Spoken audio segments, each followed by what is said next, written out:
है ना. आपण युनिटचं नाव म्हटलं श्रेणी. लक्ष द्या पहा, श्रेणीचे 3 प्रकार आहेत. तसे श्रेणीचे 3 प्रकार. एक आहे अंकगणितीय श्रेणी. द्या लक्ष पहा. एक आहे अंकगणितीय श्रेणी. अंकगणितीय श्रेणी ज्याला आपण म्हणतो अरिथमॅटिक प्रोग्रेशन, एपी. ठीक आहे ना. एक आहे भौमितिक श्रेणी.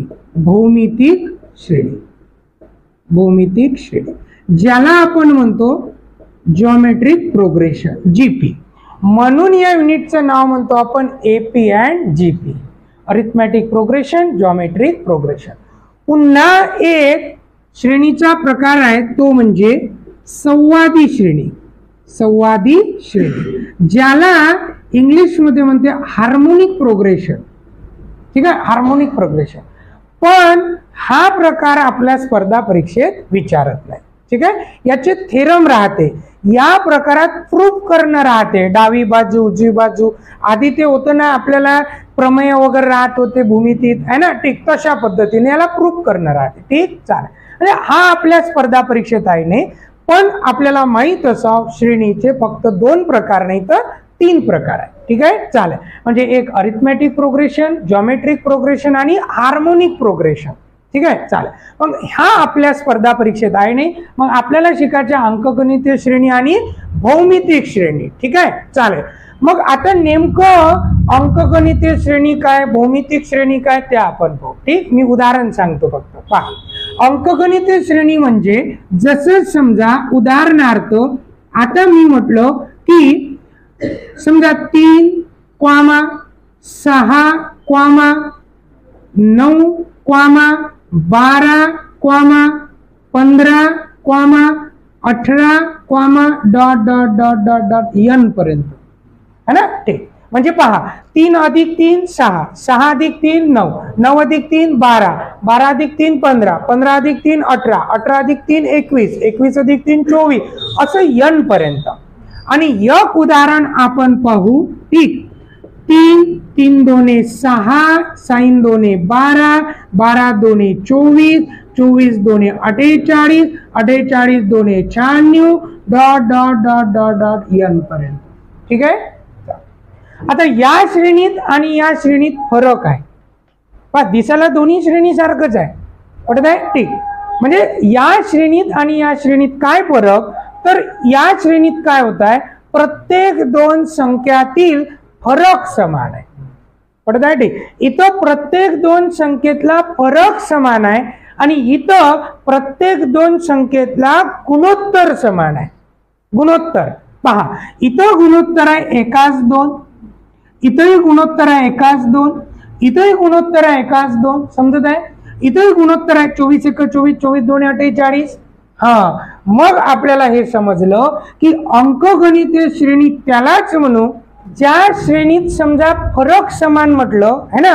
ठीक, तर ते होते अंकगणितीय श्रेणी. आणि जिथं गुणोत्तर समान, गुणोत्तर गुणोत्तर यालाच आपण दुसऱ्या भाषेत काय म्हणू, पट. ठीक आहे, गुणोत्तर घेऊ किंवा पट म्हणू. ठीक आहे, जसं पहा दुप्पट दुप्पट दुप्पट दुप्पट है ना. ठीक, मग जिथं पट समान किंवा गुणोत्तर समान त्याला म्हणू आपण भौमितिक श्रेणी आणि जिथं फरक समान त्याला म्हणू आपण अंकगणितीय श्रेणी. ठीक आहे, चालेल. म्हणजे हे सगळं सांगायच्या मागचं कारणच एवढं आहे की तुम्हाला गणितात फक्त ओळखता आलं पाहिजे की नेमकं हे गणित कोणत्या श्रेणीतलं आहे. कारण त्या हिशोबानं त्याचे फॉर्म्युले बदलते ना. ठीक आहे, म्हणजे अंकगणितीय श्रेणीचं जर गणित असेल तर तिथं n व पद ओळखणं वेगळं फॉर्म्युला आणि भौमितिक श्रेणीचं गणित असेल n व पद ओळखणं याच्यासाठी वेगळा फॉर्म्युला. बरं, कधी कधी तुम्हाला याच्यात द्या लक्ष पहा 3 6 9 12 dot dot dot dot dot या मालिकेतील 104वे पद कोणते, म्हणजे आपल्याला असं करत करत 104वं पद शोधायचं आहे. टर्म म्हणजे पद. ठीक आहे ना, 104वं पद शोधा. तर मॅन्युअली तर शक्य नाही कारण पेपरमध्ये वेळ जाईल ना, प्रत्येक 18 21 वगैरे. आता इथं वेळ आहे आपल्याकडे, आपण 104वं पद शोधू शकतो. पण पेपरमध्ये है ना आपल्याला तिथं फॉर्म्युला अप्लाय करायला लागल. किंवा ट्रिक्स आहे ते पाहू आपण, ठीक. चालेल. मग एकतर कधी कधी म्हणन ते n व पद शोधा, 104व पद शोधा, किंवा कधी कधी म्हणन त्या सर्व पदांची बेरीज करा. पडत आहे ती. म्हणजे 3, 6, 9, 12, 15, 18 या मालिकेतील 97 पदापर्यंतची सर्व पदांची बेरीज किती, असं गणित असतं. समजलं ते. म्हणजे या अंकगणितीय श्रेणीत दोन प्रकारचे गणित, एक तर n वे पद शोधणे, n वे पद शोधणे ते किती असं माहित नाही, आणि त्या सर्व n पदांची बेरीज करणे. क्लिअर. ठीक. तसंच भौमितिक श्रेणीचे पण दोन गणित सेम, की आपल्याला या मालिकेतील n वे पद शोधणं आणि त्या सर्व पदांची बेरीज करणं. ठीक आहे. क्लिअर. म्हणजे याची दोन फॉर्म्युले, याची दोन फॉर्म्युले. ठीक आहे. चालेल. मग हे फॉर्म्युले अप्लाय करत असताना पहिले समजलं पाहिजे फक्त की नेमकं हे गणित कोणत्या श्रेणीत आहे. मग आता क्लिअर झालं. जर गणित मध्ये फरक समान असेल तर आपण कोणती श्रेणी घेतो, अंकगणितीय श्रेणी, आणि जर गुणोत्तर समान असेल तर आपण घेतो भौमितिक श्रेणी. क्लिअर. मग ठीक. आणि संवादी श्रेणीचे गणित आपण शिकत नाही. क्लिअर. ठीक. कारण हा आपल्या सिलेबसचा पार्ट नाही. क्लिअर. चालेल. मग आता याच्यावर आपण हळूहळू गणित घेऊ. ठीक. चालेल. लिहा. मग टाका पहिले एडी अंकगणितीय श्रेणी, हे लिहून घ्या पहिले, आणि मग अंकगणितीय श्रेणी चालू करू. ठीक. चालेल.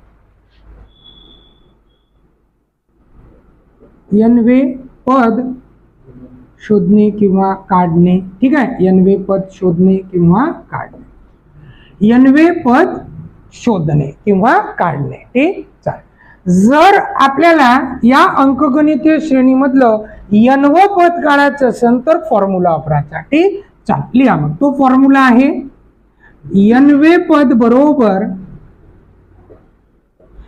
a अधिक n-1 गुणेला d. a अधिक n-1 गुणेला d. या फॉर्म्युल्यानं आपण n व पद शोधतो. ठीक. याच्यात तुम्ही म्हणू शकता a म्हणजे a ला म्हणायचं पहिले पद, सगळं एक्सप्लेन करतो फक्त लिहा. a ला म्हणायचं पहिले पद, n ला म्हणतो आपण पदाचा क्रमांक, पदाचा क्रमांक, d ला म्हणतो आपण फरक, दोन पदांमधील फरक. d म्हणजे फरक. a म्हणजे पहिलं पद, n म्हणजे तो पदाचा क्रमांक, d म्हणजे फरक, म्हणजेच n म्हणजे पदाचा क्रमांक. ठीक आहे. ओके. ज्या पद्धतीनं आपण आता n व पद या बाय फॉर्म्युला शोधलं तसंच आता त्या सर्व पदांची काय करणार आहे, बेरीज. ठीक आहे. लिहू मग आपण खालच्या ओळीत, है ना, सर्व पदांची बेरीज करणे, है ना. सर्व पदांची बेरीज, बेरीज, सर्व पदांची बेरीज. त्याच्यासाठी फॉर्म्युला आहे, त्याला म्हणते समेशन ऑफ nth टर्म, असं ते चिन्ह आहे समजा. समेशन ऑफ nth टर्म म्हणजे सर्व पदांची बेरीज बरोबर, सर्व पदांची बेरीज बरोबर n भागेला 2 a अधिक l, n भागेला 2 a अधिक l. या फॉर्म्युल्यानं आपण सर्व पदांची बेरीज करतो. सेम मग या a ला म्हणतो आपण पहिलं पद आणि या l ला म्हणायचं शेवटचं पद. इथं फक्त l म्हणजे काय होते, शेवटचे पद, शेवटचे पद. l म्हणजे होते शेवटचे पद, n म्हणजे त्या पदाचा क्रमांक. आता या फॉर्म्युल्यानं तुम्ही सर्व त्या पदांची करू शकता बेरीज. ठीक आहे. चालेल. आपण म्हटलं सर्व पदांची बेरीज करायची असेल तर हा फॉर्म्युला वापरू शकतो. अजून पुन्हा लक्ष द्या पहा, जर आपल्याला सर्व पदांची बेरीज करायचं असेल तर आपण काय म्हटलं, n भागेला 2, n बाय 2 कंसात. ठीक आहे. a म्हणजे पहिलं पद, a म्हणजे पहिलं पद, a अधिक. आता l ला आपण काय म्हटलं, शेवटचं पद, आणि तेच शेवटचं पद आपण या फॉर्म्युल्याने शोधतो. n पद शेवटचं पद आपण या फॉर्म्युल्याने शोधतो है ना. मग या l च्या जागी मी पुन्हा असं लिहितो a अधिक n-1 गुणेला d. समजलं. म्हणजे या फॉर्म्युल्यानं सुद्धा आपण सर्व पदांची बेरीज करू शकतो. ठीक आहे. ठीक. पहा आता याच्यात काय झालं, n/2 कंसात a अधिक a म्हणजे 2a अधिक n-1 गुणेला d. मग हा सुद्धा फॉर्म्युल्यानं आपण काय करू शकतो, सर्व पदांची बेरीज. म्हणजे हाही फॉर्म्युला हाही आहे, दोन्ही एकच आहे. पण याच्यात काय झालं, पहिलं पद तर दिलं असेल, या गणितात शेवटचे पद ओळखा लागते, पहिले शेवटचं पद शोधा लागल. पण इथं शेवटचं पद शोधायचं कामच नाही, पहिलं पद आपल्या नजरेसमोरच असेल, कारण सुरुवातच तिथून होते. ठीक आहे. मग पहिलंही पद माहित असेल, तुम्हाला म्हणेन ना की सर्व 10 पदांची बेरीज किती, म्हणजे n ची किंमत 10 होऊन जाईल है ना, कारण पदाचा क्रमांक 10 आहे आणि फरक पण तुमच्या समोर असेल. समजत आहे. म्हणजे शेवटचं पद एक्स्ट्रा शोधाचं काम पडणार नाही. पडलं या फॉर्म्युल्यानं. म्हणजे आपल्याला हाही फॉर्म्युला वापरणे हाही वापरणे, म्हणजे दोन्ही माहित पाहिजे. सर्व पदांची बेरीज करायचं असेल तर ते चालेल. मग हाही लिहून ठेवा. आता या गणितात तुम्हाला काय म्हटलं, 4, 8, 12, 16, 20, 24 असं करत करत या मालिकेतलं कितवं पद शोधायचं आहे, 23वं. पण पहिली गोष्ट पहिले ओळखायचं की हे गणित कोणत्या श्रेणीतलं आहे.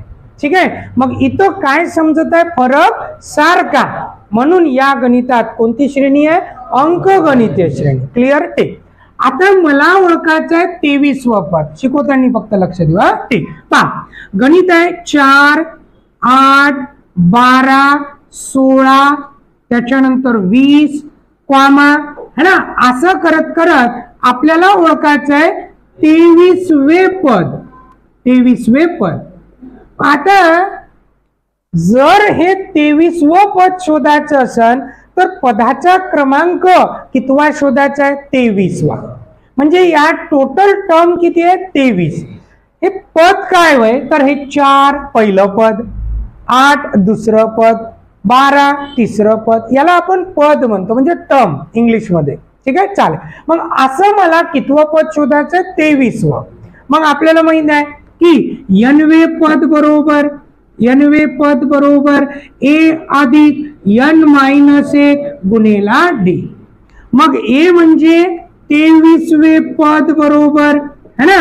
मग पहिला क्रमांक a म्हणजे पहिलं पद, 4 अधिक n म्हणजे 23-1 आणि d म्हणजे फरक. तर इथं फरक कितीचा आहे, 4चा. ठीक आहे. झालेलं 4. मग 4 अधिक 23 मधून 1 गेला, 22 गुणेला 4. मग 4 अधिक 4 2 8, पुन्हा 4 2 8, 88 अधिक 4 किती होते, 92. म्हणून 23वं पद या मालिकेतलं कितवं असेल, 92. ठीक आहे. हे झालं बाय फॉर्म्युला. ठीक आहे. अंकगणितीय श्रेणीचा फॉर्म्युला हा वापरून आपण सॉल्व्ह केलं. मग प्रत्येक वेळेस फॉर्म्युलाच वापरायला लागते का, असंही काही नाही. बरोबर पडलं. पहा मग आता लक्ष देऊ. ठीक आहे ना. म्हणजे प्रत्येक वेळेस तुम्हाला फॉर्म्युल्यानेच सॉल्व्ह करायला लागल असंही काही नाही, पण माहित असू द्या. ठीक आहे. झालं. पहा मग आता तुम्हाला म्हटलं 23वं पद काढायचं आहे, 23वं पद. तर त्या प्रत्येक 2 पदामध्ये टोटल गॅप किती येत आहे, 22. जर पद 23वं काढायचं असेल तर ह्या ज्या गॅप होत्या त्या किती होत्या, 22. पहा अजून लक्ष देऊ. पहा ह्या 3 पदांचा जर विचार केला, 3च पदाचा, तर गॅप किती सापडते, 2. 4 पदाचा विचार केला तर गॅप किती सापडते, 3. समजून घ्या, मी शॉर्टकट सांगत आहो है ना. 5 पदाचा विचार केला तर गॅप किती सापडते, 4. आणि एक गॅप कितीची आहे, 4ची. लक्षात येत आहे. पहा आपण शोधू 5वं पद शॉर्टकटनं है ना, 5वं पद. मग जाऊ 23व्या पदावर. मला 5वं पद शोधायचं आहे. जर 5वं पद शोधायचं असेल तर गॅप किती असेल, 4. आणि एक गॅप कितीची, 4ची. 4 चूक 16. आणि ते 16 या संख्येत मिळून टाकू. 16 आणि 4 20. मग मला 23वं पद शोधायचं आहे. गॅप किती असेल 22. मग गॅप झाल्या 22. एक गॅप कितीची 4 ची. 22 गुणिला 4 88. ते 88 पहिल्या पद मध्ये मिळवायचं आहे. मग 88 अधिक 4 किती रे 92. तुम्ही n वं पद असंही शोधू शकता ना. पटत आहे. ठीक चालेल समजलं. घ्या मग हे लिहू. पहा 8 11 14 17 20 डॉट डॉट डॉट म्हणजे अनंत पर्यंत आहे. या मालिकेतलं आपल्याला 24वं पद शोधायचं आहे. मग आपण शॉर्टकट काय पाहिलं. जर 24वं पद पाहिजे असेल तर गॅप किती असेल 23 झालं. गॅप असेल 23. पण एक गॅप कितीची तर या दोघातला फरक. तर एक गॅप किती 3. मग 23 गुणिला किती करणे 3. 3 3 9. 3 2 6 किती होते 69. आणि 69 अधिक किती करणे 8. मग 69 मध्ये पहिली संख्या मिळून टाका. 8 आणि 9 17शी 7. पुन्हाचा 1 किती 7. म्हणून आपलं 24वं पद किती 77. बर बाय फॉर्म्युला जर गेलो 24वे पद बरोबर तर आपण काय करतो. पहिले पद अधिक n-1 24 - 1 आणि गुणिला काय फरक किती 3. मग इथे तेच होणार आहे ना 23 गुणिला 3 है ना. ठीक. आणि पहिल्या संख्येत मिळवतो 8 अधिक किती रे 69 आणि आपलं उत्तर किती 77. म्हणजे एकतर तुम्ही बाय फॉर्म्युला जा नाहीतर शॉर्टकट वापरा. गणिताचं उत्तर सारखंच येते. घ्या लिहूया. या गणितात आपल्याला काढायचं आहे 60वं पद. मग 60वं पद काढायचं आहे ना. तर गॅप किती आहे 59. एक कितीची आहे 4. मग 59 गुणिला 4. 9 चूक 36. 5 चूक 20 आणि 2 23. 236. पण 236 मध्ये किती मिळवणे 7. मग 236 मध्ये 7. 6 12 आणि 1 13. 2 आणि 3 आणि 1 4 आणि आपलं उत्तर पाहिजे 243. असं झालं पाहिजे डायरेक्ट पेपर मध्ये. ठीक. बाय फॉर्म्युला जातो म्हटलं तर 60वे पद जर शोधायचं असेल तर पहिले पद अधिक n-1 60 - 1 आणि फरक आहे 4 चा. 7 अधिक 59 गुणिला 4. मग पुन्हा 7 अधिक तेच 236 आणि दोघांची जर बेरीज केली तर 243 आपल्या गणिताचं उत्तर. क्लिअर. आता या गणितात रघु एका रिक्षात बसला है ना. ते आता जिथं मीटरचे जर रिक्षा असले है ना तर रिक्षात बसल्याबरोबर तो मीटर डाऊन करते. मीटर डाऊन केल्याबरोबर पहिले मीटर भाडं सुरुवातीला किती दिसलं 15. ठीक आहे 15 रुपये. मग प्रत्येक किलोमीटर माग 3 रुपये काय होते वाढ. म्हणजे त्यानं 1 किलोमीटरचा प्रवास केला तर त्याला चार्जेस लागन 15 रुपये. पुन्हा 1 किलोमीटर गेला तर त्याला भाडं लागन 18 रुपये. पुन्हा 1 किलोमीटर गेला त्याला भाडं लागन 21 रुपये. पुन्हा 1 किलोमीटर 24. म्हणजे असं समजते की या गणितात फरक कसा आहे सारखा जो आहे 3 रुपयाचा. ठीक आहे ओके. असं करत करत त्याने किती किलोमीटर प्रवास केला 22 किलोमीटर. ठीक आहे. पण आपल्या गणितात आपण काय म्हणू की 15 18 21 24 हे 4थं पद 5वं 6वं 7वं असं 22वं पद आपल्याला शोधणं आहे. ते 22वं पद 22 रुपये असेल का नाही ते कोणतं तरी असेल पण त्याचा क्रमांक 22 आहे. मग 22वं पद जे असेल तेच आपल्या गणिताचं काय असेल उत्तर. मग बाय फॉर्म्युला जाऊ शकतो किंवा शॉर्टकट. 22वं पद शोधायचं असेल तर गॅप असेल 21. एक गॅप कितीची 3 ची. मग 21 गुणिला 3 63. हे 63 आपल्याला मिळवणे आहे पहिल्या पद मध्ये. 5 आणि 3 8 6 आणि 1 7. मग 22वं पद किती असेल 78 रुपये.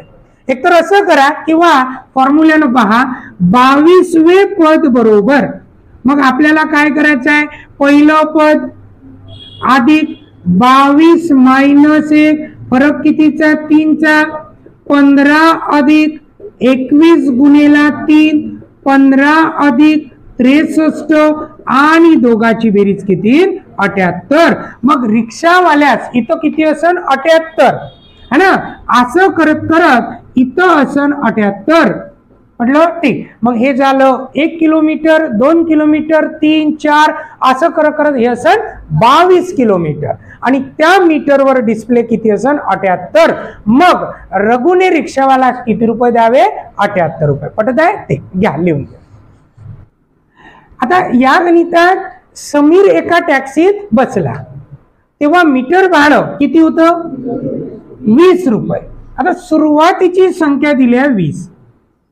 आता प्रत्येक किलोमीटर माग 4 रुपयाची वाढ होते, म्हणजे एका किलोमीटरला 20 रुपये, पुन्हा अजून 4 न वाढवून किती 24 रुपये, पुन्हा अजून किती 28, पुन्हा अजून किती 32, असं प्रत्येक किलोमीटर माग वाढ होते. म्हणजे समजा त्यानं 4 किलोमीटरचा प्रवास केला तर त्याला द्या लागेल 32 रुपये. पण या गणितात त्यानं किती किलोमीटर प्रवास केला हे दिलं नाही, हे विचारलं. समजत आहे, हे विचारलं. पण त्यानं शेवटी रिक्षावाल्याला किती रुपये दिले ते दिलाय 112 रुपये. समजत आहे ठीक. शेवटी रिक्षावाल्यास त्याने 112 रुपये दिले. मग आपल्याला या गणितात काय माहित आहे, पहिलं पद आणि शेवटचं पद. घ्या लक्ष द्या बरोबर, शेवटचं पद माहित आहे है ना ठीक. पण हे शेवटच्या पदाचा क्रमांक कितवा होय हे माहित नाही. म्हणजे 1 2 3 4 असं करत करत हा कितवा क्रमांक होय हे माहित नाही. मग या गणितात आपल्याला काय शोधणं आहे, n ची किंमत. n म्हणजे पदाचा क्रमांक. हा जेवढा पदाचा क्रमांक असेल त्यानं तेवढे किलोमीटर काय केला प्रवास. मग आपल्याकडे फॉर्म्युला आहे है ना, शेवटचे पद बरोबर किंवा n पद बरोबर a अधिक n मायनस 1 गुणेला d झालं ठीक. मग n म्हणजे 112वे पद असं होईन काय, 112वे पद नाही, ते nच माहित नाही. 112व तर पद होय भेटलं. समजा उदाहरणार्थ लक्ष द्या शब्दाकडे, समजा उदाहरणार्थ हे असन 20व पद. मग इथं म्हणतो आपण 20वे पद बरोबर. 20व पद कोणतं तर ते वय 112. पटत आहे ठीक. मग हे वय शेवटचं पद जे आपल्याला माहित आहे किती आहे 112 बरोबर. समजलं ठीक. ए म्हणजे पहिलं पद अधिक n माहित आहे का नाही, आणि फरक माहित आहे कितीचा आहे 4चा. पडलं ठीक. हा 20 प्लस इकडे जाऊन काय होते मायनस. मग 112 मायनस 20 बरोबर n मायनस 1 गुणेला 4. आता 2 मधून 2, 11तून 2 गेले किती रे बरोबर n मायनस 1 गुणेला किती 4. हा गुणाकारातला 4 इकडे जाऊन भागाकारात जाईल. मग आता 92 भागेला 4 बरोबर n मायनस 1. मग 4 न भाग देऊ, 4 2 8, 1 राहिला, 4 3 12, n मायनस 1. हा मायनस इकडे जाऊन प्लस होईल. इकडे लिहितो मी, म्हणजे 23 अधिक 1 बरोबर किती n, आणि 23 आणि 1 24, म्हणजे त्यानं किती किलोमीटर प्रवास केला 24 किलोमीटर प्रवास केला. द्या लक्षात. आता आपण क्रॉस चेक करू. त्यानं 24 किलोमीटर प्रवास केला याचा अर्थ गॅप किती असेल 23 है ना 23. मग एक गॅप कितीची 4 ची, मग 4 त्रिक 12 ची, हातचा एक 4 2 8 आणि 1 9. हे 92 पहिल्या पद मध्ये आपण मिळवून देतो. म्हटलं 92 अधिक किती 20, 2 9 2 11. शेवटचं पद किती भेटते 112. समजलं. त्यानं किती किलोमीटर प्रवास करावा 24 किलोमीटर. घ्या मग. एका सभागृहात 35 रांगा आहे. सभागृहात किती रांगा आहे किती असू शकते है ना. त्या 35चा आपल्याला इथं काहीच नाही करायचं. सभागृहात रांगा 35 आहे. मग पहिल्या रांगेत आहे हे असं गणित आहे. समजा पहिल्या रांगेत आहे 20 खुर्च्या बरोबर. दुसऱ्या रांगेत आहे 22 खुर्च्या, तिसऱ्या रांगेत आहे 24 खुर्च्या. याप्रमाणे टोटल रांगा किती आहे? 35 रांगा आहे 35. पण आपल्याला 25व्या रांगेत किती खुर्च्या आहे? पहिली रांग, दुसरी, तिसरी असं करत करत 25वी रांगा आहे 35. पडलं? ठीक. आपल्याला पाहिजे 25व्या रांगेतल्या खुर्च्या किती. पडलं? ठीक. मग नंतर आपण या सर्वांची बेरीज करू. बरं? पडलं? ठीक. आता फक्त प्रश्न केला 25व्या रांगेत खुर्च्या किती. मग सभागृहात एकूण खुर्च्या किती, तर मग सर्वांची बेरीज करणार. ते आपण पुढचं गणित पाहू नंतर. ठीक. चालेल. आता फक्त 25व्या रांगेत खुर्च्या किती. मग सेम आपल्याला माहित आहे 20, 22, 24, 26 असं करत करत 25वं पद है ना. आता आपल्याला शोधणे आहे 25वे पद. बस सिंपल. मग आता 25वे पद बरोबर पहिले पद अधिक n - 1 25 - 1 गुणेला किती फरक? 2. म्हणजेच 20 अधिक 24 गुणेला 2. 24 2 48 आणि ते मिळू आपण 20 मध्ये तर किती येते? 68. म्हणून या 25व्या रांगेत खुर्च्या किती असेल? 68. हे आपलं गणित. आणि तुम्ही बाय शॉर्टकटही करू शकता पटकन. ठीक आहे. चालेल. घ्या. राजूचा पगार पहिल्या महिन्यात 1600 रुपये जमा होत आहे. पहिल्या महिन्यात 1600 रुपये. दुसऱ्या महिन्यात त्याच्या अकाउंटवर जमा होत आहे 1650 रुपये. तिसऱ्या महिन्यात जमा होत आहे 1700 रुपये. याप्रमाणे म्हणजे चौथ्याव्या महिन्यात किती जमा होईल?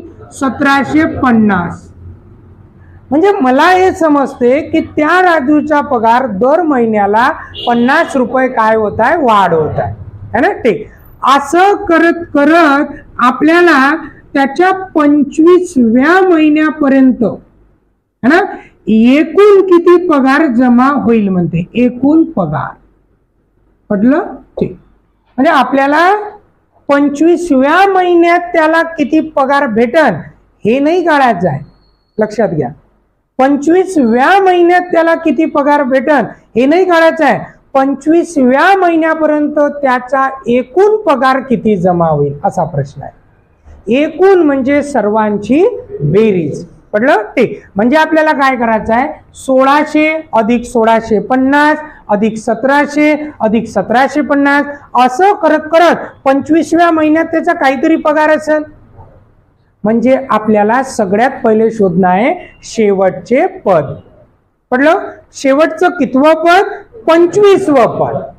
पडलं? ठीक. मग आपण 25वे पद कसं शोधतो तर आपण ऑलरेडी काल डिस्कस केलं है ना. ठीक. मग nवे पद बरोबर शिकवताना लक्ष द्यायचा. nवे पद बरोबर a अधिक n - 1 गुणेला d. ए म्हणजे पहिलं पद, n म्हणजे पदाचा क्रमांक, डी म्हणजे फरक. झालं? ठीक.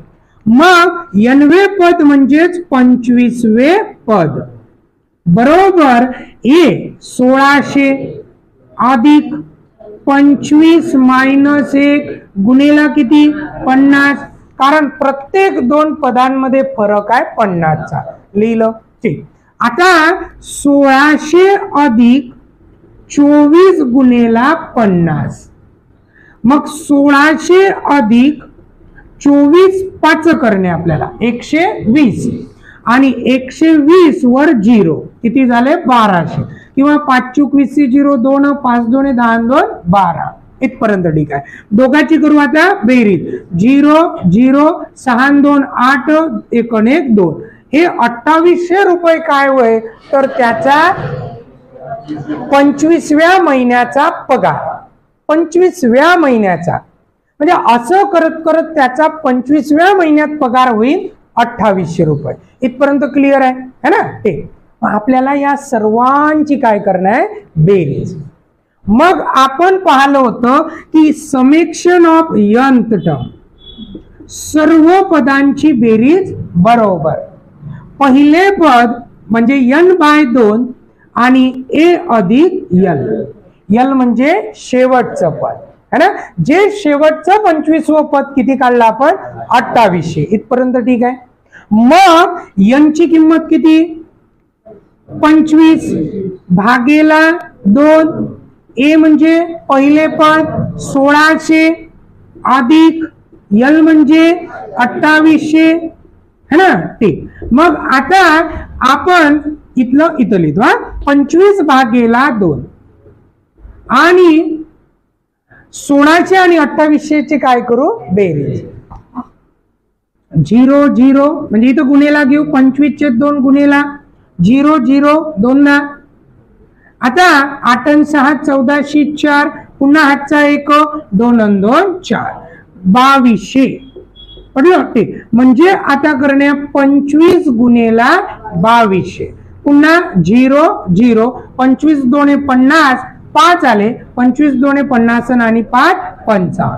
तर त्याचा पूर्ण 25व्या महिन्यापर्यंत एकूण पगार अकाउंटला जमा होईल 55,000 रुपये. हे आपल्या गणिताचं उत्तर. आपण या मेथडनं जाऊ शकतो. अजून पुन्हा एक दुसरी मेथड सांगतो, फक्त पहिले लिहून घ्या. काय म्हटलं दुसरी मेथड म्हणजे दुसरी मेथड नाही, पहा लक्ष द्या शिकवाकडे. आपण यंत टर्म सर्व पदांची बेरीज याच्यासाठी अजून एक फॉर्म्युला लिहिला होता है ना. ठीक. एकतर हा होता म्हटलं, पहा लक्ष द्या. हा फॉर्म्युला अप्लाय करायसाठी शब्दाकडे लक्ष द्या. हा फॉर्म्युला अप्लाय करायसाठी आपल्याला पहिलं पद ऑलरेडी माहित होतं, पण शेवटचं पद शोधा लागलं. लक्षात येत आहे. मग शेवटचं पद शोधासाठी आपल्याला पुन्हा हा फॉर्म्युला वापरा लागला 25वे पद शोधासाठी. पडत आहे. ठीक. पण याच्या ऐवजी आपण सर्व पदांची जर बेरीज करायचं असेल है ना, तर आपण आणखी एक फॉर्म्युला पाहिलाय आणि त्याचा वापर आपण करू. पहा आपण याही पद्धतीनं करू शकतो. जसं सर्व 25 पदांची बेरीज म्हणजे सर्व पदांची बेरीज बरोबर है ना. n/2 कंसाच्या आतमध्ये 2a अधिक n-1 गुणेला d. शक्यतोवर हा फॉर्म्युला पाठ करा. ठीक आहे. शक्यतोवर याचाच वापर करा. ठीक. आता याच्यात आपल्याला कुठंच एक्स्ट्रा शेवटचं पद शोधायचं काम नाही, कारण पहा ना यांची किंमत तुम्हाला माहित आहे 25 पदाचा क्रमांक, पहिलंही पद तुम्हाला माहित आहे, n पण माहित नाही, फरकही माहित आहे. समजलं. मग एक्स्ट्रा आपल्याला पहिले शेवटचं पद शोधा मग कॅल्क्युलेशन करा, काही गरज नाही. ओके. ठीक. म्हणजे n म्हणजे घेतला आपण 25/2 2 गुणेला 1600 प्लस 25 वजा 1 आणि गुणेला 50 झालं. ठीक. मग 25/2 3200 प्लस 24 गुणेला 50 25/2 आता 3200 मायनस 1200 है ना. आणि आता आपल्याला करायचं आहे प्लस 25/2 गुणेला दोघांची काय करू बेरीज 4400 आणि इथं येईल 2200 आणि फक्त 2200 गुणेला किती करणे 25. मग या दोघांचा गुणाकार किती येते 55,000. म्हणजे सर्व पदांची बेरीज 55,000 म्हणजे त्याचा एकूण पगार किती तर 55,000. असं करू शकतो आपण है ना. घ्या मग. आता एका शेतकऱ्याने 1000 रुपये कर्ज घेतले म्हणजे 1000 रुपयाचं कर्ज काढलं. त्याने त्यावरचं पूर्ण 140 रुपये व्याज आहे त्याचं, हे 12 हप्त्यात परत करण्याचं कबूल केलं है ना. ठीक. किती व्याज 140 रुपये म्हणजे 1000 आणि 140 असे टोटल किती होईल 1140. म्हणजे 1140 रुपये त्याला आता परत करायचे आहे, पण तो एकदम नाही देऊ शकत. तर त्यानं त्या 1140चे काय पाडले इन्स्टॉलमेंट हप्ते आणि ते हप्ते पाडले 12. ठीक आहे 12. मग त्याच्याही पण कंडिशन होत्या काय तर प्रत्येक पुढचा हप्ता हा आधीच्या हप्त्यापेक्षा 10 रुपयाने कमी 10 रुपयाने कमी पडत आहे. ठीक. प्रत्येक पुढचा हप्ता हा आधीच्या हप्त्यापेक्षा 10 रुपयाने कमी. उदाहरणार्थ पहिला हप्ता दिला त्यानं 100 रुपये, तर पुढचा हप्ता असन 90 रुपये. असं प्रत्येक पुढचा हप्ता हा आधीच्या हप्त्यापेक्षा 10 रुपयानं कमी. ठीक आहे, ओके. मग त्यानं पहिल्या हप्त्यात किती रुपये दिले असावे असा आपला प्रश्न आहे, बरोबर. ठीक. मग आपण असं म्हणू शकतो की समजा त्यानं पूर्ण 12 हप्त्यात परत केले ना, लक्ष द्या, 12 हप्त्यात परत केले म्हणजे 12 टर्म आहे, 12 पद आहे. पहिल्या महिन्यात पहिल्या हप्त्यात काहीतरी रक्कम, दुसऱ्या महिन्यात काहीतरी रक्कम, अशा रकमा किती आहे? 12. मग या सर्व 12 पदांची बेरीज जी होणार आहे 1140. मग इथं प्रत्येक पुढचा हप्ता आधीच्या हप्त्यापेक्षा 10 रुपयानं कमी आहे, म्हणजे प्रत्येक पदांमधला 12ही पदांमधला फरक सुद्धा सारखा आहे. किती रुपयाचा? 10 रुपयाचा, है ना, लक्षात येत आहे. पण इथं प्रत्येक शब्दाकडे लक्ष, प्रत्येक पुढचा हप्ता आधीच्या हप्त्यापेक्षा 10 रुपयानं कमी आहे, म्हणून इथं फरक 10 रुपयाचा न घेता -10 रुपयाचा घेणार आहे. कारण -10 -10 -10 करत करत पुढे जाणार आहे. हा, इथं जर प्रत्येक पुढचा हप्ता आधीच्या हप्त्यापेक्षा 10 रुपयाने जास्त असता तर +10 +10 +10. इथं फक्त एवढी काळजी घेणे पडलं. म्हणजे दोन्ही प्रकारे गणित पेपरला असू शकते की प्रत्येक पुढचा हप्ता आधीच्या हप्त्यापेक्षा 10 रुपयानं कमी किंवा जास्त. जर कमी असेल तर -10 आणि जास्त असेल तर +10. पटत आहे? ठीक. मग हे गणित सुद्धा आपण श्रेणीनं सॉल्व करू शकतो. पहा, मग सर्व 12 पदांची बेरीज, पडलं, सर्व 12 पदांची बेरीज बरोबर पहिलं पद. आता पहिला हप्ता किती दिला किंवा बेरीजसाठी आपण कोणता फॉर्म्युला वापरतो? n/2. 2a अधिक n-1 गुणेला d झालं. मग आता n म्हणजे तुम्हाला माहित आहे किती आहे? 12. कारण 12व पद है ना. द्या लक्ष, पहा, 12/2. 2 गुणेला पहिलं पद माहित आहे काय? नाही, तेच शोधायचं आहे. पहिला हप्ता किती रुपये है ना. मग 2a तसंच ठेवू. a म्हणजे आपलं पहिलं पद होय. n म्हणजे काय रे? प्लस n 12 -1 आणि d म्हणजे फरक. या गणितात फरक किती आहे? -10. ओके, ठीक. म्हणजे गुणेला -10 गुणेला, है ना. ठीक. मग झालं. आता बेक बे बेसक 12 म्हणजे हे झाले 6. 2a अधिक 12 मधून 1 गेला 11 गुणेला -10. पडतंय? ठीक. म्हणजे इथं 6 2a प्लस आता 10 11 किती होते गुणाकार? 110 -110. ठीक आहे, ओके.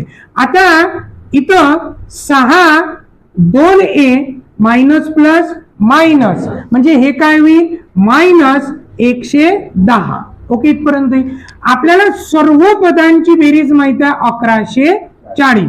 कारण 1000 रुपये त्याचं रक्कम आणि 140 रुपये व्याज. मग या सर्व पदांची बेरीज आहे 1140, है ना. ठीक, 1140. मग हे गुणाकारातले इकडे जाऊन जाईल भागाकारात. मग 6 1 6 किती राहिले? 5. 54 6 किती? 54 9, है ना. हे झाले 90. ठीक आहे, ओके. बरोबर 2a मायनस 110. हा मायनस इकडे जो प्लस, मग या दोघांची होते बेरीज 0. परत 9 1 10 0 आणि 1 1 300 बरोबर किती? 2a, है ना. ठीक. आणि गुणाकारातले 2 भागाकारात. मग a बरोबर किती रे? 100. म्हणून त्याचा पहिला हप्ता किती रुपये होता? 150 रुपये. समजलं? याच्यासाठी आपल्याला शेवटचं पद शोधायचं काम नाही पडत जर आपण या फॉर्म्युल्याने गेलो. पडत आहे ते? कारण शेवटचं पद माहितच नव्हतं, आपल्याला शोधायचं आहे पहिलं पद. क्लिअर? चला घ्या मग. आता या गणितात आपल्याला पहिल्या रांगेत दिल्या 18 खुर्च्या, दुसऱ्या रांगेत 21 खुर्च्या, तिसऱ्या रांगेत 24 खुर्च्या, असं करत करत 25व्या रांगेतील खुर्च्या सांगायचं आहे. रांगेतील खुर्च्या म्हणजे एकतर 25व्या रांगेत किती खुर्च्या आहे ते सांगणे, किंवा आपल्याला संपूर्ण नाट्यगृहात एकूण खुर्च्या किती हे सांगणे. मग जर 25व्या रांगेतल्या खुर्च्या सांगायच्या आहेत तर आपल्याला फॉर्म्युला वापरायचा n वे पद है ना. मग 25वे पद बरोबर पहिले पद अधिक n-1 गुणेला फरक कितीचा आहे 3. मग आता 18 अधिक 24 गुणेला 3. ठीक आहे चालेल. 18 अधिक किती रे मग 72 आणि 8 आणि 2 10 किती 90. मग 25व्या रांगेत एक्झॅक्ट खुर्च्या किती तर किती मग 90.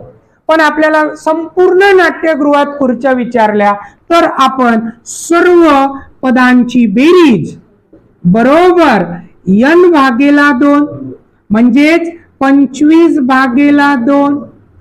आता पहिले पद 18 अधिक शेवटचे पद 90, कारण आता इथं 90 माहित आहे म्हणून. मग आता 25/2 गुणेला 8 9 10. ठीक आहे. मग आता काय करू 2×5 10 आणि 2×4 8, 25×4 100 आणि 25×5 125 1350. संपूर्ण नाट्यगृहात 1350 खुर्च्या आहेत.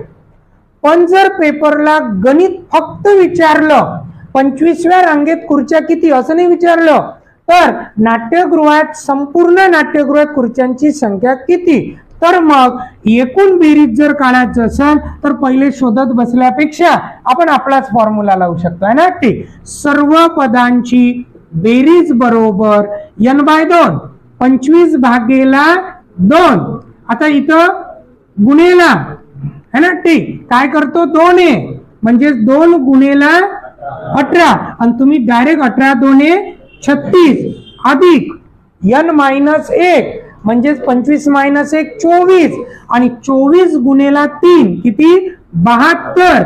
आणि आता 25/2 गुणेला 6×2 8 7×3 10 2 भाग द्या तो भाग जाईल 54 आणि 54 गुणेला 25 1350. बेरीज म्हटली तर माझं सजेशन आहे डायरेक्ट करा, पण जर पद शोधायचं असेल तर हे घ्या. पडतंय ठीक घ्या. मग लिहून सरासरी गुणिला एकूण संख्या म्हणजे होती बेरीज. मग या गणितात आपल्याला सर्व संख्येची काय दिले सरासरी है ना. ठीक. किती दिली ती 18.5. मग 18.5 गुणेला संख्या किती आहे 6 है ना. ठीक. मग 18.5 गुणेला 6 म्हणजे सर्व संख्येची ज्या काही 6 संख्या असेल त्या सर्व संख्येची काय भेटेल बेरीज है ना. ठीक. मग आता आपण या दोघांचा काय करू गुणाकार. 6×5 = 0 हातच्याले 3.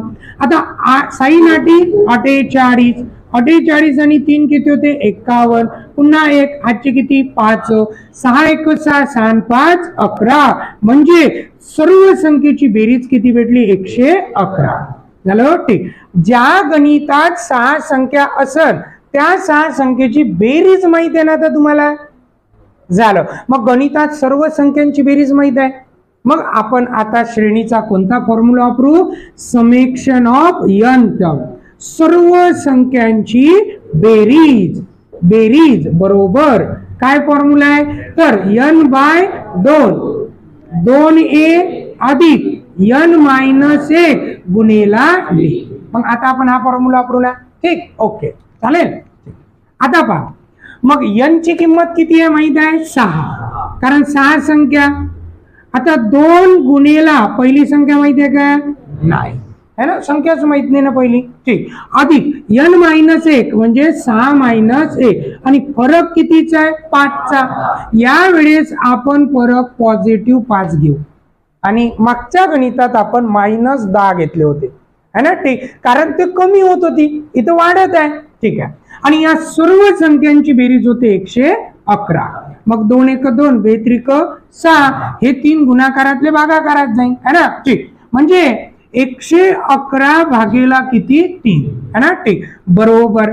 इथं होते 2 6 मधून 1 गेला 5, 5 5 25. मग 3 न भाग देऊ आता. 3 3 9, किती राहिले 2, 3 7 21, बरोबर 2 अधिक 25. मग हा प्लस काय होते मायनस. 37 मधून 25 काढू 5, 7 मधून 5 गेले 2 आणि किती 12, बरोबर किती 2a. म्हणून a बरोबर किती. मग a म्हणजे काय असते पहिलं पद. मग आपल्याला पहिलं पद भेटलं 6. पण आपल्याला कोणतं पद विचारलं. सर्वात मोठी संख्या कोणती, असा प्रश्न आहे. मग मोठी संख्या कोणती काढायचं आहे. मग मोठी संख्या म्हणजे 6वं पद काढायचं आहे. कारण 6 संख्या आहे. 6वं पद हे कोणतं पद होय पहिलं. मग आपल्याला 6वं पद काढायचं आहे. मग 6वं पद जर काढायचं असेल तर गॅप किती असेल 5 आणि एक गॅप कितीची 5 ची, कारण दोघात फरक 5 चा आहे है ना. मग 5 5 25 आणि ते 25 मिळू आपण पहिल्या पद मध्ये है ना. म्हणून शेवटचे पद 6 अधिक 25 किती 31. तर ती संख्या कोणती रे 31. समजलं. ठीक, असं करू शकतो आपण. घ्या मग आता या गणितात नीलाने काय केलं. महिन्याच्या पहिल्या दिवशी 2 रुपये, दुसऱ्या दिवशी 4 रुपये, तिसऱ्या दिवशी 6 रुपये, म्हणजे चौथ्या दिवशी 8 रुपये, याप्रमाणे काय केली बचत. तर इथं एक वाक्य दिलं फेब्रुवारी 2010 है ना. फेब्रुवारी 2010 याच्यासाठी उल्लेख केला कारण फेब्रुवारी हा महिना केव्हा केव्हा असते 28 दिवसाचा, केव्हा केव्हा असते 29चा. म्हणून त्यांनी इथं साल दिलं. तर आता हे नॉन लीप आहे, साधं वर्ष आहे, त्याच्यामुळे हा फेब्रुवारी 2010 28 दिवसाचा आहे. मग ती पहिल्या दिवशी, दुसऱ्या दिवशी, तिसऱ्या दिवशी, चौथ्या दिवशी असं करत करत 28व्या दिवशी इथं काहीतरी पैसे रुपये इन्व्हेस्ट करा पडत आहे. म्हणजे आपण शेवटचं पद इझिली शोधू शकतो. पहा, पहिल्या दिवशी 2 रुपये, दुसऱ्या दिवशी 4, 2 2 4, तिसऱ्या दिवशी 6, 2 3 6, चौथ्या दिवशी 8, 2 4 8. तर 28व्या दिवशी 28 गुणेला 2 56 पडत आहे. ठीक, म्हणजे शेवटच्या 28व्या दिवशी 28 गुणेला 2 किती 56. म्हणजे किती रुपये इन्व्हेस्ट करून ती 56 रुपये. मग तिची सर्व महिन्याची बचत 56 रुपये होईल का नाही. 28व्या दिवशी तिने 56 रुपये नेऊन टाकले बँकेत. म्हणजे 27व्या दिवशी 54 रुपये, त्याच्या आधी 52 रुपये, असं करत करत सर्वांची बेरीज करायचं आहे. मग आता सर्व पदांची बेरीज करू शकतो आपण, आपल्याला माहित आहे. मग सर्व पदांची बेरीज बरोबर है ना. बेरीज बरोबर काय करतो n/2 a अधिक n असं घेऊ ना. पहिलंही पद माहित आहे, शेवटचंही पद माहित आहे. इथं कशाला उगाच दोन्ही वगैरे तो फॉर्म्युला घेऊ पडत आहे. ठीक, n/2 a अधिक n. का, कारण इथं पटकन पहिलंही पद माहित आहे, शेवटचंही पद माहित आहे है ना. ठीक, चालेल. मग n म्हणजे किती अरे 28. 28 भागेला 2. आता a म्हणजे काय होते 2 अधिक 56 पडत आहे. ठीक, मग इथं होते 14 है ना, गुणेला 56 आणि 2 58. मग आता फक्त 14 गुणेला किती करणार 58. मग 58 गुणेला 14, 8 चूक 32, 3 5 चूक 20, 8 1 8 किती होत आहे 8 आणि 3 11 1 31, पुन्हा 1 3 5 1 5 आणि 3 8. तर तिनं किती रुपये इन्व्हेस्ट केले पूर्ण 812 रुपये बचत केली. ठीक आहे, म्हणून सर्व पदांची बेरीज होईल 812. घ्या आता हे जे गणित आहे, हे गणित श्रेणीनं पण सॉल्व्ह होते किंवा आपल्या नैसर्गिक संख्यांच्या बेरीजनं पण सॉल्व्ह होते. दोन्ही लॉजिक लागते. हा, पहा, पहिला आपण श्रेणीनं पाहू, मग ते लॉजिक पाहू. हा, पहा, द्या लक्ष. तुम्हाला प्रश्न असा केला 1 पासून 140 पर्यंतच्या जेवढ्या संख्या असन त्या सर्व संख्येला, म्हणजे ज्या संख्येला 4 न भाग जाते त्या सर्व संख्यांची बेरीज काढायची आहे. मग 1 ते 140 मध्ये 4 न भाग जाणारी सगळ्यात पहिली संख्या कोणती असेल? 4 है ना. ते सगळ्यात पहिली संख्या 4, त्याच्यानंतर 8, त्यानंतर 12 असं. मग या सर्व संख्येची बेरीज घ्यायचं बरोबर. 4, 8, 12, त्याच्यानंतर 16 असं करत करत शेवटची संख्या कोण असेल? 140. 1 पासून 140 पर्यंत 4 ने भाग जाणाऱ्या संख्या. पण ह्या किती आहे आपल्याला सध्या अजून माहित नाही. मग आपण काय करू?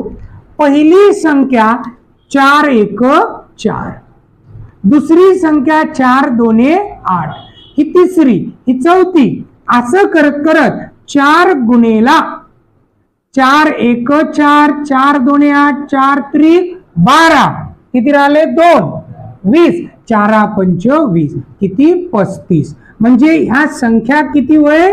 35. 1 पासून 35 पहा. 1 2 3 4 असे किती पद आहे? मग 35 पद आहे. मग या सर्व 35 पदांची काय करू शकता? बेरीज. मग सर्व पदांची बेरीज, कारण आपल्याला बेरीज करायचं आहे, बरोबर काय घेतो आपण? n/2 म्हणजे 35 भागेला 2. मग आता पहिले पद 4, पहिले पद आता काय घेतो? प्लस शेवटचे पद 140. हे 35 का शोधले? कारण पद किती आहे माहित पाहिजे ना. ठीक. मग पहिले पद अधिक शेवटचे पद. बस झालं. आता 35 भागेला 2 गुणेला 144, किती? 72. आणि आता करायचं आपल्याला 35 गुणेला 72 म्हणजेच 72 गुणेला 35.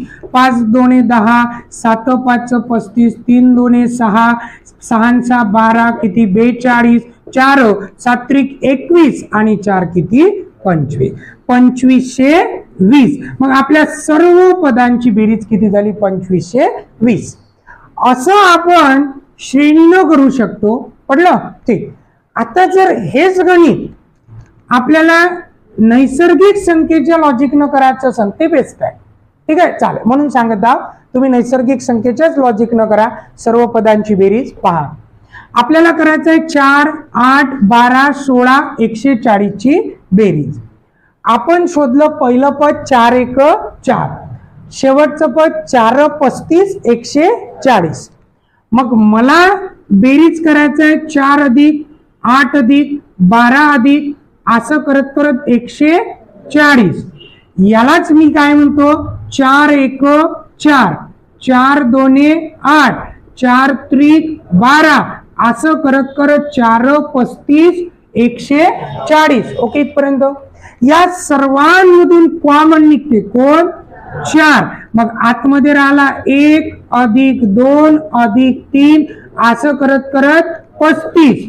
आणि आपण 4 गुणेला 1 ते 35 पर्यंतच्या नैसर्गिक संख्येची बेरीज, 1 ते n पर्यंतच्या नैसर्गिक संख्येची बेरीज असं करू शकतो ना.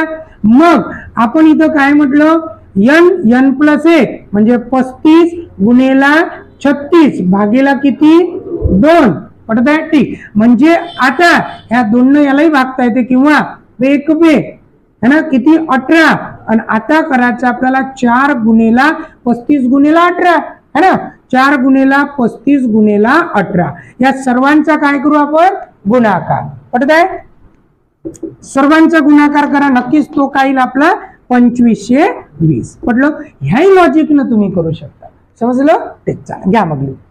आता या गणितात 7वी आणि 9वी संख्या माहित आहे आणि इथं स्पष्ट वाक्य दिलं अंकगणितीय श्रेणी है ना. ठीक. मग अंकगणितीय श्रेणी आहे म्हणजे प्रत्येकाला क्लिअर आहे की या संख्येत फरक कसा आहे? सारखा. प्रत्येक क्रमाने येणाऱ्या 2 संख्येत फरक सारखा. ठीक आहे, ओके. मग आपल्याला 7वी संख्या माहित आहे. पहा, आपल्याला 7वी संख्या माहित आहे आणि 9वी संख्या माहित आहे. 9वी. मग 7वी संख्या 9वी संख्या या दोघांच्या दरम्यान 8वी संख्या पण असेल ना, म्हणजे 8वी पण संख्या असेल. ओके, ठीक. मग 7वी संख्या किती आहे? 55. 9वी संख्या किती आहे? 71. मग आता पहिले 55 आणि 71 मधला आपण काय घेऊ? फरक. मग 55 आणि 71 मध्ये काढू फरक. 71 मधून 55 काढले, 11तून 5 गेले 6, 1 दिला, किती आले? 16. मग डायरेक्ट या दोन संख्येत फरक आहे 16चा. आणि हे अंकगणितीय श्रेणी म्हणजे नक्कीच इतर एक संख्या आहे अजून 8वी, म्हणजे या आणि या संख्येत फरक असेल 8चा आणि या संख्येत फरक असेल 8चा. म्हणजे सरळ सरळ दोन संख्येत फरक आहे 16चा. समजलं? म्हणजे या उद्देशाने आपण 8वी संख्या पण शोधू शकतो. पण आपल्या 8व्या संख्येचं आपल्याला काहीच करायचं नाही. समजलं का? कारण आपल्याला फक्त पाहिजे होता प्रत्येक क्रमाने येणाऱ्या दोन संख्येत फरक कितीचा? तर कितीचा? मग 8चा. मग या बेसवर तुम्ही 7वी संख्या माहित आहे तर तुम्ही पहिली संख्या शोधू शकता. कारण तुम्हाला सर्व 12 पदांची काय शोधणं आहे? बेरीज. आणि सर्व पदांची बेरीज जर करायची असेल तर आपल्याला पहिलं पदच माहित पाहिजे. लक्षात येत आहे? मग आपण पहिले शोधू पहिलं पद. मग जर मला पहिलं पद शोधायचं असेल म्हणजे गणितात ए ची किंमत काढायची असेल पहिलं पद, तर आपल्याला माहित आहे 7वं पद. 7वं पद किती आहे? 55. प्रत्येक, लक्ष द्या, प्रत्येक दोन पदांमध्ये फरक कितीचा आहे? 8चा. मग मला 7वं पद माहित आहे, पहिलं पद शोधायचं आहे, गॅप किती असेल? 6. 7वं पद माहित आहे, पहिलं शोधायचं आहे, 7वं पद आहे, पहिलं पद. लक्ष द्या, म्हणजे पहिली संख्या शोधायची आहे आणि 7वी संख्या माहित आहे, तर ह्या गॅप किती असेल? 6. एक गॅप कितीची? 8ची. मग साइन 8 48. या 55 मधून किती मायनस करू? 48. मायनस का? कारण मागं जायचं आहे. येतं लक्षात? म्हणजे 55 मधून जर 48 काढले तर आपल्याला पहिलं पद भेटेल. येतं लक्षात? चेक. मग आता 15तून 8 गेले किती रे? 1 दिला, म्हणजे आपल्याला पहिलं पद भेटलं 7 झालं. पहिलं पद तुम्ही याही फॉर्म्युल्याने शोधू शकता. बरं पहा, है ना? पहा, पहिले पद म्हणजे आपल्याला माहित आहे 7वे पद बरोबर ए अधिक n मायनस ए गुणिला डी झालं. किती वेळेस फॉर्म्युले वापरत राहाल?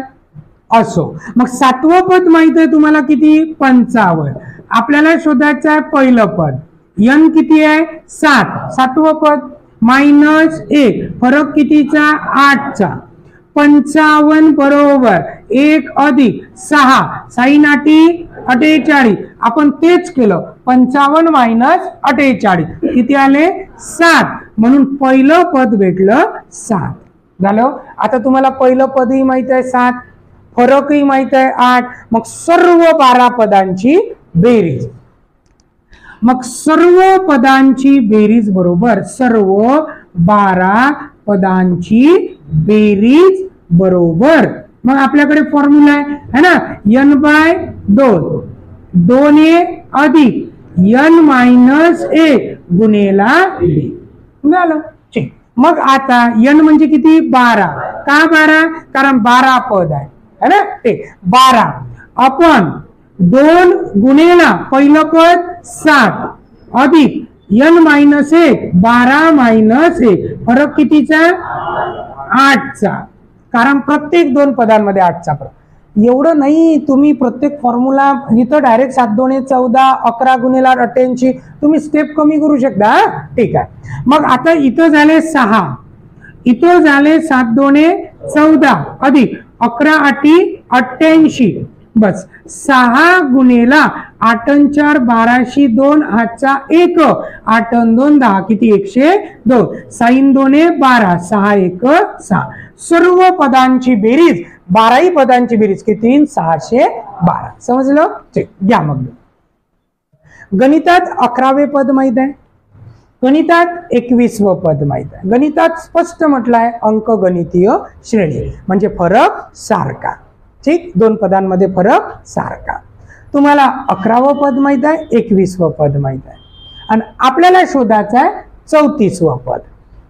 nवं पद 34वे पद झालं. ठीक. म्हणजे आपलं शेवटी टार्गेट एकच आहे, n-वे पद बरोबर n-वे पद बरोबर काय फॉर्म्युला असते a अधिक n-1 गुणिला d.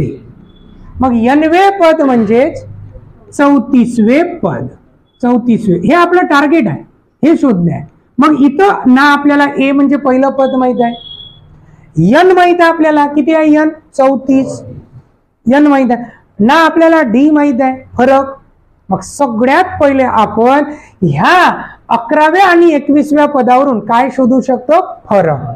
मग पहिले शोधू फरक आणि फरकाच्या आधारे शोधू मग आपण पहिली संख्या. पडलं. आणि मग पहिली संख्या माहित असेल, फरकही माहित असेल, n माहित असेल, मग शोधता येईल 34वं पद. आणि हे सगळं झालं पाहिजे सेकंदात. त्याच्यासाठी लागण कॅल्क्युलेशनची प्रॅक्टिस. हा एका दिवसाचा खेळ नाही है ना ते. मग आता हे असंच ठेवू, म्हणजे इथंच नंतर कंटिन्यू करू है ना ते. मग आता आपल्याला माहित आहे 21वं पद आणि 11वं पद. मग 21 मधून 11 गेले, गॅप किती भेटन 10. लक्षात येत आहे, गॅप भेटन 10 है ना ते. मग 21वं पद किती आहे आपलं 29 आणि 11वं पद किती आहे 16. 29 आणि 16 मधले घेऊ फरक. ठीक आहे, 9 मधून 6 गेले 3 आणि 2 मधून 1 गेला 1, 13 म्हणजे है ना. मग या 21व्या पदात आणि 11व्या पदात कितीचा फरक आहे 13चा. आपल्याला पाहिजे 2 पदामधला फरक, म्हणून 13ला कितीनं भागू 10नं.